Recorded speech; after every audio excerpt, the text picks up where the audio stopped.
Hello everyone, this is Parul Goel from Infinity Vision. As you all know that we are doing NCERT exemplar biology. Last two videos में हमने topic 1 reproduction in organism से आपके objective questions को cover किया था and then very short type questions को cover किया था. आज इस video में, आज इस session में we'll begin with short answer type questions plus long type questions. ठीक है, तो अभी हम कहाँ से स्टार्ट करेंगे? शॉर्ट आंसर क्वेश्चन से स्टार्ट करेंगे. Let's see what is question number 1. Okay, before discussing question, as we all know that we also discussed one question from the quiz time. तो in the last session मैंने आपको एक question दिया था quiz time से और मैंने आपको बोला था कि आपको इसका आंसर chat box में लिख के भेजना है, जो कि हमें कई students ने भेजा और they were correct actually. तो what is the correct answer of the question? Which of the following groups is formed only of the hermaphrodite organisms? है ना? तो hermaphrodite organisms इनमें से कौन सा ग्रुप है जिनमें कौन सा ऑप्शन है जिसमें सारे ही hermaphrodite organisms प्रेजेंट हैं? तो देख लेते हैं. Option A earthworm, tapeworm, house fly, frog. आप देखो हाउस फ्लाई इंसेक्ट है ना, तो this is actually not the answer. Frog, this is also unisexual animal. Option number B again house fly दिया हुआ है, सी हॉर्स दिया हुआ है, hippocampus a kind of fish, तो again it is unisexual animal है ना. hermaphrodite means bisexual organisms, that means in one organism both the sex organs are present, male and female, that is ovaries and testes है ना.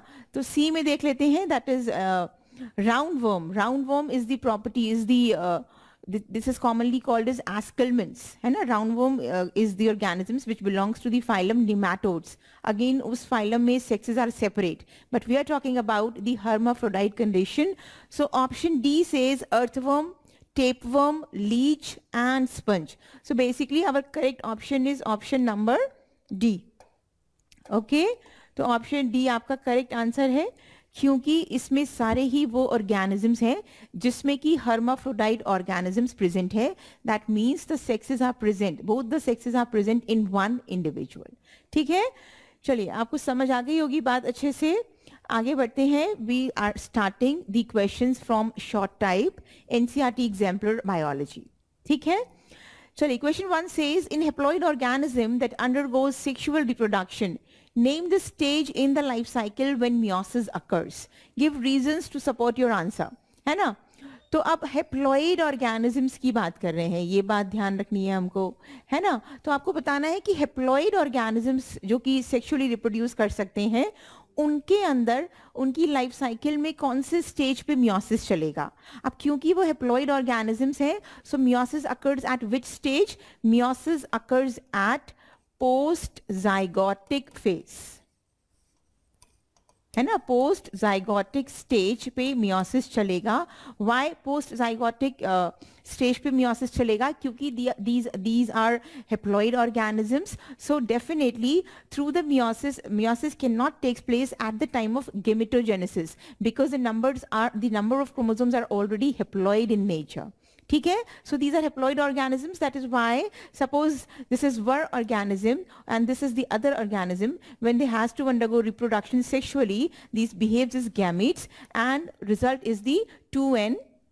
resulting condition क्या होगी? 2n is the condition, right? fertilization हुआ, this is fertilization. Then on this 2n, that means zygote, meiosis occurs, result again into their natural ploidy which is haploid. ठीक है, so this is fertilization and this is meiosis. The 2n undergoes meiosis to produce n which is their natural ploidy. That means these are haploid organisms. चलिए आगे बढ़ते हैं. Let's see what is the next question. The number of taxa exhibiting asexual reproduction is drastically reduced in higher plants, angiosperms and higher animals, vertebrates as compared with lower groups of plants and animals. मतलब कि जब हम higher organisms की बात करते हैं तो उनमें हमें asexual reproduction कम देखने को मिलता है as compared to the lower groups of plants and animals. Analyze the possible reasons for this situation. अब देखो अगर हम vertebrates और angiosperms की बात करें, so these have a very complex body plan. these have complex body plan, है ना? So that is why they have developed efficient mechanism of the sexual reproduction. They have developed a kind of reproduction which is actually going under sexual reproduction. Why? Because they have complex body plan. So that is why they have developed efficient mechanism of reproduction, which is sexual reproduction. Now, what are the advantages of sexual reproduction to them, which is not present in case of asexual reproduction? You know what? Asexual reproduction does not bring the new gene pools in an offsprings. And if there is no variations, no new gene pools in an organism, definitely, it will act as a hinder to the adaptability to the change environment. So the organism is not fit for the change environment. Definitely, then in that case, survival chances is also very much less. ठीक है? तो क्योंकि asexual reproduction does not bring new gene pools in an organism, so that makes a hindrance to the adaptability for the organism in a change environment. And because that does not bring any kind of variations. So that is why they have developed efficient mechanism of sexual reproduction instead going for asexual reproduction. ठीक है? चलिए आगे बढ़ते हैं. Honeybees produce their young ones only by sexual reproduction. In spite of this, in a colony of bees, we find both haploid and diploid individuals. Name the haploid diploid individuals in the colony and analyze the reasons behind their formation. तो अब क्या ये पूछ रहे हैं आपको यहाँ पे? आपको पूछ रहे हैं कि honey bees produce their young ones by sexual reproduction. Though the reproduction is sexual, but in the colonies of the honey bees, we find both haploid and diploid condition. है ना? Both haploid organisms भी मिलेंगे आपको and diploid members भी मिलेंगे. तो basically ऐसा क्या reasons हैं? और कौन से individual haploid है, कौन से individual diploid है? आपको ये बताना है और आपको reasons बताना है for the formation of such individuals which are haploid as well as diploid. तो basically अगर हम हनी बीज मेंबर्स की बात करें, so they are of three types के आपको मेंबर्स मिलेंगे. कैसे मिलेंगे? Number 1 is diploid female and this is queen which is fertile. ठीक बात है? Diploid female which is queen and which is fertile. Next is again worker bees we'll find. So, worker bees we'll find, but this time these are also females, but then these are sterile, means they cannot reproduce. ठीक है? Third condition क्या होगी? Haploid males, and these are commonly called as drones, which is again fertile. ठीक है? तो कहने का मतलब ये है एक्चुअली हेप्लॉइड कंडीशन भी है, दैट मीन्स हेप्लॉइड इंडिविजुअल्स भी हैं एंड डिप्लॉइड इंडिविजुअल्स भी हैं. You know what, whenever there is the offspring formed with the union of the egg and the sperm, definitely it will result into the formation of the diploid organism. Either it could be female worker or it could be female queen, which is diploid, right? But if the unfertilized egg results into the formation of an offspring, then it will result into the formation of the haploid male, and that is basically what? That is drones. Right? तो ये हमारे कैसे बन रहे हैं? This is basically from the process parthenogenesis. And what does that mean? Unfertilized egg forms offspring. So उस condition में कौन सा ऑफस्प्रिंग बनेगा? That is male drones. Definitely that is why, because it is unfertilized egg, the condition will be haploid, results into a haploid male which is drones. So there are two processes by which these individuals are formed. One is by the union of egg and sperm that results into the females, which is either queen or the worker bee, and the other is even the unfertilized egg can develop into an offspring. That process is called as parthenogenesis, and the members which is formed is male haploid males, that is called as drones. ठीक है, तो I guess समझ आ गया होगा तुम लोगों को अच्छे से how you will answer this question. Next is, with which type of reproduction do we associate the reductional division? Analyze the reasons of it. अब देखो, though we are doing class 12th, first topic reproduction in organisms, but this is the question is actually from class 11th. Class 11 से class 12 में आए हो, cell cycle आपने अच्छे से पढ़ी है, आपकी किताब में बहुत अच्छे से एक्सप्लेनेशन दिया हुआ है उसका, तो आप सब जानते होंगे reductional division is what? Reductional division is meiosis. ठीक है, आपसे पूछा है कि कौन सा टाइप का reproduction is associated with meiosis. So basically sexual reproduction, sexual reproduction is associated with meiosis, है ना? Now analyze the reasons for it. अब क्या reasons हो सकते हैं क्यों ये बात ठीक है that sexual reproduction is associated with meiosis. Now you know what sexual reproduction का क्या मतलब है? Sexual reproduction means the fusion of male and female gametes. ठीक है, और जब हम gametes की बात करते हैं, these gametes are what? These gametes are haploid in nature, and haploid gametes could only be produced with the help of the process that is meiosis. तो haploid gametes के लिए हमें क्या चाहिए? कौन सा division चाहिए? meiosis चाहिए. और haploid gametes is the units of the what? Is the units of the reproductive units of the sexual reproduction. तो एक reason तो आप इसका ये दे सकते हो. Now second reason आप क्या दे सकते हो? The cells on which meiosis takes place, these are called as myocytes. क्या बोलते हैं इनको? Myocytes बोलते हैं. So these cells on which the meiosis takes place are diploid cells, right?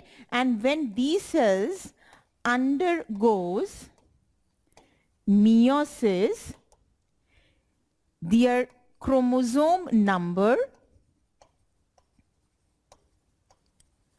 reduced to half.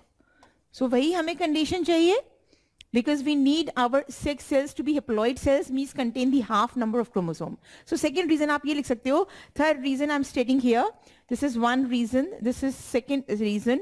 Third reason आप देखो ना, अगर half number of chromosomes present होंगे आपके sex cells में, so that will maintain the constant number of chromosome generations after generations. As we all know that the fusion of the male and female gamete results into a zygote. So definitely, if there are half number of chromosomes present in the gametes, that will result into the constant number of chromosomes present in the zygote of that particular organism. So that maintains the constant number of chromosome generations after generations.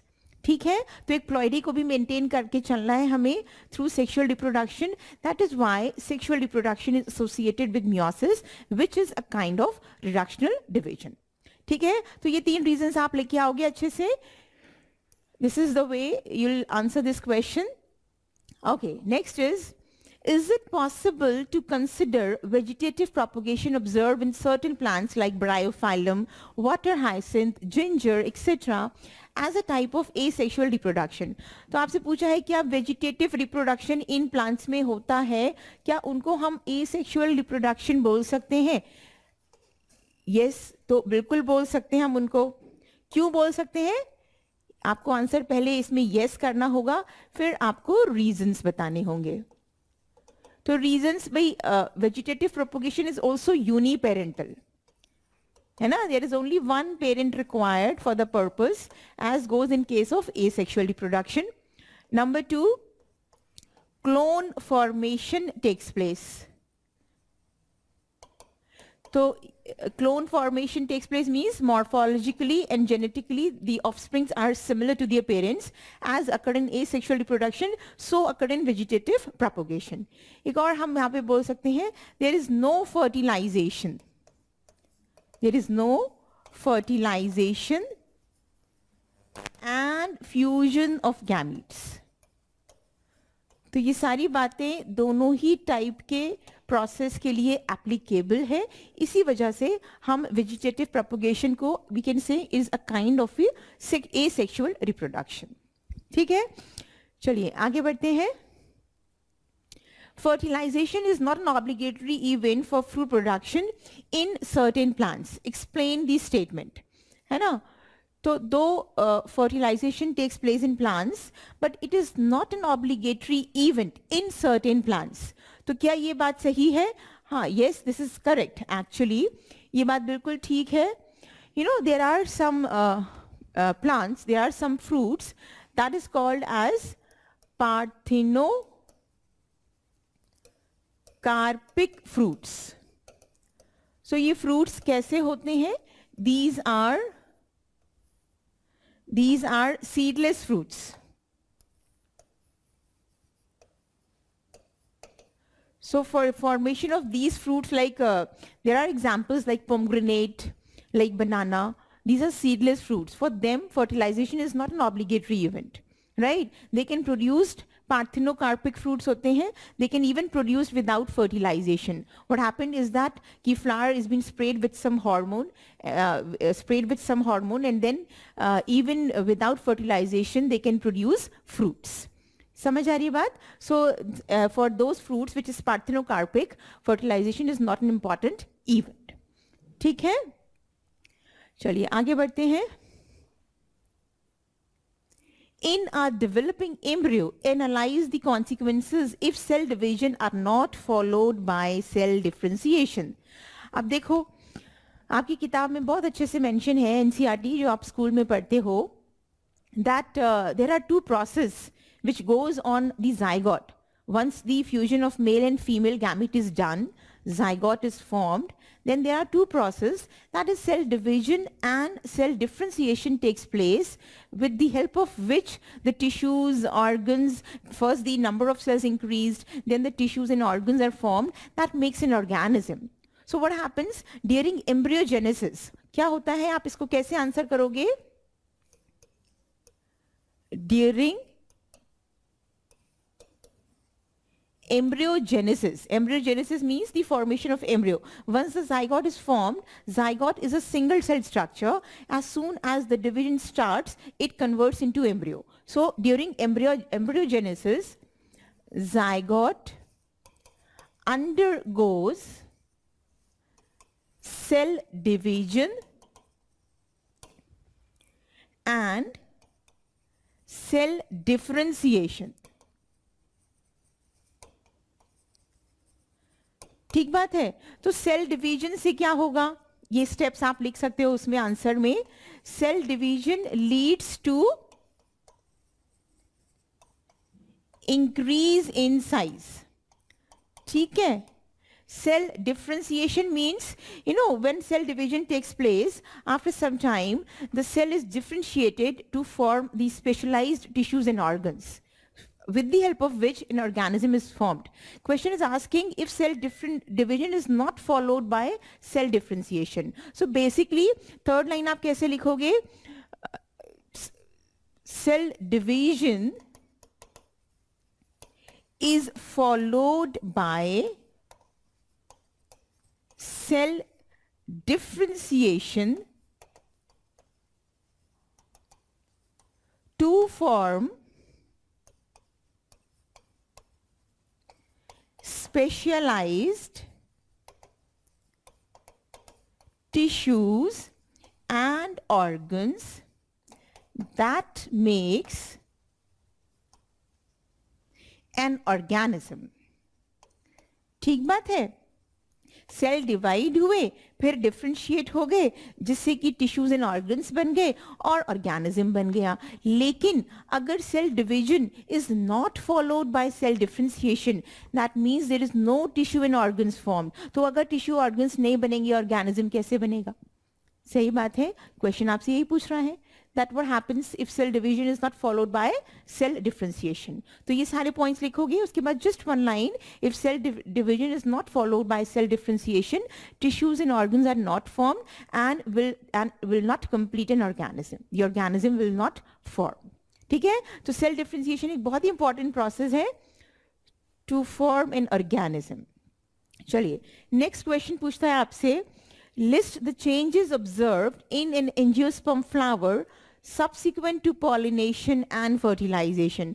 अब आपको सारे post fertilization events बताने हैं, है ना. Once the pollen grain falls on the stigma, pollination takes place, then the pollen grain reaches to the ovary along the length of the style by developing a pollen tube. Then what happens after that once the fertilization is dead? I mean, what are the post fertilization events?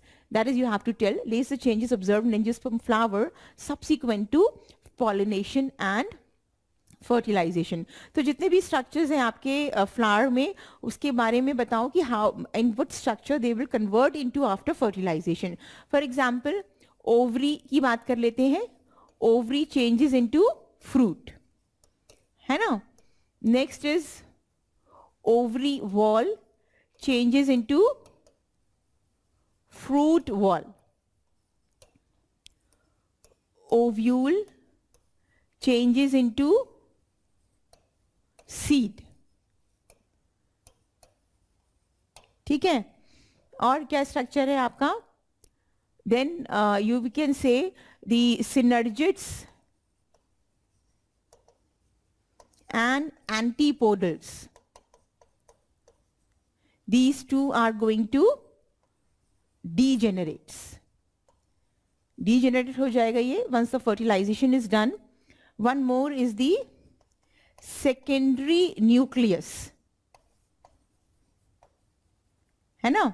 secondary nucleus क्या बनाएगा? endosperm, the nourishing tissue which gives the nourishment to the zygote and converts into embryo. और जो आपका egg है वहां present, it will convert into zygote, है ना. बाकी आपने और भी स्ट्रक्चर्स पढ़े होंगे, जैसे हाइलम की बात कर लें, फ्यूनिकल की बात कर ले, and one more is micropyle. तो इन स्ट्रक्चर्स में देयर इज नो चेंजेस. ठीक है, so these are the changes that occurs post fertilisation, ovary changes into fruit and so on. ठीक है, तो ये आपकी किताब में दिया हुआ है, बहुत अच्छे से आपको लर्न रखना है. इसमें से 1-2 मार्कर क्वेश्चंस भी बन सकते हैं. ठीक है, चलिए आगे बढ़ते हैं. What next is, yes, suggest a possible explanation why the seeds in a pea pod are arranged in a row whereas those in tomatoes are scattered in the juicy pulp. है ना, पी सबने देखा है, मटर सबने देखा होगा, तो उसमें आपने देखा होगा जो मटर में अंदर सीड्स होते हैं, that is ovules, they are arranged in a proper row, है ना. टमेटोज आप कभी उसका राउंड स्ट्रक्चर में काट के देखना, उसको काटोगे तो यू विल फाइंड कि actually seeds are arranged scattered in a juicy pulp. पूरा स्कैटर्ड होता है टमेटोज के अंदर, सीड्स जो होता है. So what is the reason behind this? You know what, in a fruit the arrangement of seeds is depend on its placentation. Again, मैं वही बात बोलूंगी, this is actually topic 1 class 12th, but then this question is from the class 11th, topic is morphology in plants, है ना. तो वहाँ पे आप देखोगे, आपने पढ़ा होगा that there is a topic placentation, types of placentation, marginal placentation, axial placentation. तो वही कहानी आपसे पूछ रहे हैं यहाँ पे. Why in a pea pod the seeds are arranged in a row? On the contrary, tomatoes में they are scattered in the pulpy juicy pulp, है ना. Reason is, हम pea की अगर बात करें तो actually the arrangements of seeds in a fruit is depend on its presentation, है ना. तो पहले ये लाइन लिखोगे आप, कैसे लिखोगे? The arrangement of seeds in fruit is dependent on its presentation, है ना. तो टाइप्स ऑफ प्रेजेंटेशन यहाँ आपको नहीं बताना है, बेसिकली इन 2 फ्रूट्स की बात कर रहे हैं, तो वही आप लिख दो कि in pea plot, in pea pod कौन सा टाइप का प्लेसेंटेशन होता है? In pea pod there is marginal placentation. आपकी क्लास 11th में बहुत अच्छे से डायग्रामेटिक रिप्रेजेंटेशन के साथ सारे टाइप्स के प्लेसेंटेशन को समझाया हुआ है. तो पी में आपका मार्जिनल प्रेजेंटेशन मिलेगा. That is why the seeds are arranged in a row in a pea pod. ठीक है. इन टमेटो की बात करें, टमेटोज में which type of placentation? Axile placentation is there so that the seeds are scattered in juicy pulp. तो ये कहानी हमें ध्यान रखनी है. This is from the topic morphology in flowering plants in from class 11th. ठीक है. तो इस क्वेश्चन को सिंपल ऐसे आंसर कर दोगे, you will get full marks for this. चलिए आगे बढ़ते हैं. Draw the sketches of zoospore and conidium. Mention two dissimilarities between them and at least one feature common to both structure. अच्छा question है, आपकी किताब में इसी टॉपिक में दिया हुआ है. तो स्केचेस बनाने हैं पहले तो हमें ज़ूस्पोर्स के एंड कुनीडियम के, है ना. तो स्केचेस बना दो. ज़ूस्पोर्स किस तरह से होते हैं? It is like this. यहाँ पे न्यूक्लियस हो गया एंड दिस इज फ्लैजिला. ठीक है. अब आपसे क्या कहा है? Draw the sketches of zoospore and conidium. ठीक है. तो ऐसे ही when there is the it is actually the sporangium. तो स्पोरेंजियम के अंदर when it is been burst out the release of zoospores takes place. तो इस तरह से ज़ूस्पोर्स आपको बाहर निकल के नजर आएंगे. It is like this. These are the flagella. This is the nucleus of the cell. अंदर भी प्रेजेंट होंगे आपके. So these are zoospores. These are what? Zoospores. ठीक है. अब देख लेते हैं, कोनिडियम की बात कर लेते हैं. तो conidium is just like this. Structure present होगा, देन स्ट्रक्चर, देन आपका कुछ इस तरह से कंडीशन होगी.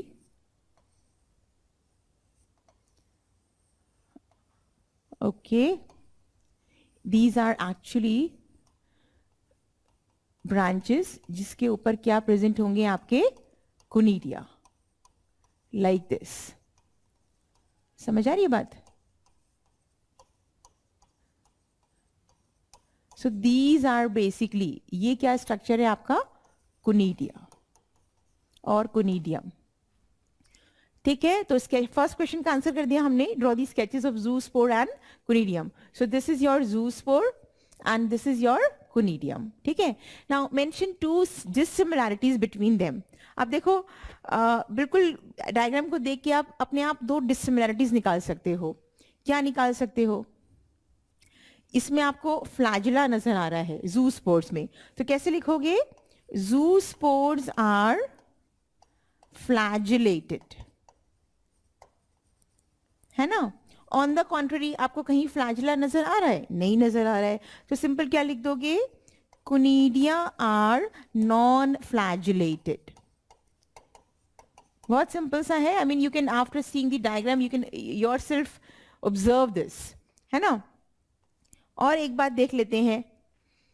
ज़ूस्पोर्स की बात करें तो they are formed in a structure which is actually sporangium. कहाँ फॉर्म्ड होते हैं? Zoospores are formed in sporangium और बिल्कुल क्लियरली विजिबल है फ्रॉम द डायग्राम. अंदर की तरफ प्रेजेंट है. That means endogenously. Endogenous condition है. They are present inside the organism. जबकि आप देख सकते हो डायग्राम से conidia is present on the surface, है ना. तो कुनीडिया एक्चुअली फॉर्म होता है स्पेशल ब्रांचेस पे जिसको हम कुनीडियोफोर बोलते हैं. So conidia formed on conidiophores. पहली बात. And because it is on the surface it is exogenously. ठीक है. तो बिल्कुल दोनों ही बातें. I mean if you know the diagram from the NCERT, this is NCERT diagram, अपने आप से कैलकुलेट कर सकते हो that what could be the two difference between the zoospores and the conidium. Zoospores क्या है? हमारे फ्लैजिलेटेड सेल्स है, जबकि स्ट्रक्चर्स हैं, जबकि कुनीडियम हमारा नॉन फ्लैजिलेटेड है. ये अंदर स्पोरेंजियम में बनते हैं एंडोजीनियसली, ये बाहर सरफेस पे बनते हैं एक्सोजीनियसली. तो ये तो हमने किसको आंसर कर दिया? डिसिमिलैरिटीज को. अब बात कर लेते हैं at least one common to both structures. ऐसा कौन सा फीचर है जो कॉमन है दोनों में ही? तो दोनों ही किस टाइप के स्ट्रक्चर हैं? दोनों ही आपके स्ट्रक्चर्स हैं, I am writing here, asexual reproductive structures.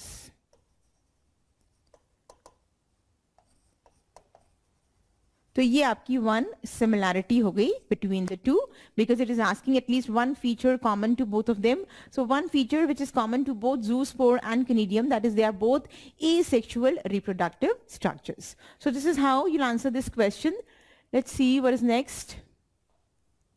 Okay, justify the statement vegetative reproduction is also a type of asexual reproduction. Actually वही कहानी है जो अभी आपको एक क्वेश्चन में मिली थी, बट वहाँ पे क्या था, सिर्फ एग्जाम्पल्स और कोट कर दिए थे. तो सारी वही कहानी आपको यहाँ पे लिखनी है. क्या लिखना है आपको? They are asking that किस तरह से आप बताओगे कि vegetative propagation is also a kind of asexual reproduction, is a type of asexual reproduction. तो आपको reasons लिख दो यहाँ पे. क्या लिखोगे reasons? रीजंस में आप क्या बोल दोगे? बोथ आर यूनिपेरेंटल, है ना. Number 2, again in both the cases clone formation takes place.